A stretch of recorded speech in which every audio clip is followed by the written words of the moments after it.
کراچی سے اپڈیٹ کریں گے آپ کو۔ شہر کے مختلف علاقوں میں تیز ہواؤں کے ساتھ بارش کا سلسلہ شروع ہو گیا۔ آپ کو بتائیں کہ بحیرہ عرب سے بارش برسانے والے بادل شہر کی جانب بڑھ رہے ہیں، جس کے باعث آج اور کل مزید بارش کا بھی امکان ظاہر کیا گیا ہے۔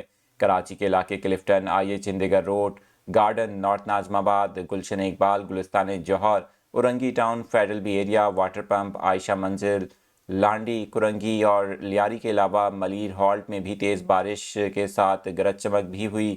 اس حوالے سے آپ کو بتائیں کہ بہت سے ایسے بھی علاقے ہیں جہاں پر ہلکی بارش بھی دیکھنے کو ملی ہے۔ محکمہ موسمیات کے مطابق کراچی سمیت سندھ کی ساحلی پٹی پر آج اور کل مزید بارش کا بھی امکان ہے۔ بارش برسانے والا سسٹم کل تک کراچی میں اثر انداز ہو سکتا ہے۔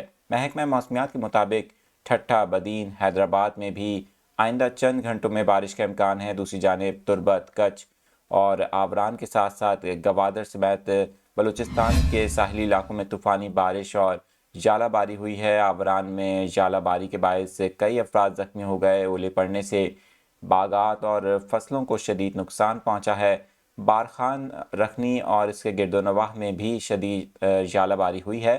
آپ کو بتائیں کہ آج اسلام آباد، خیبر پختونخوا، پنجاب اور بلوچستان سمیت کشمیر اور گلگت بلتستان میں بھی بارش کا امکان ظاہر کیا گیا ہے۔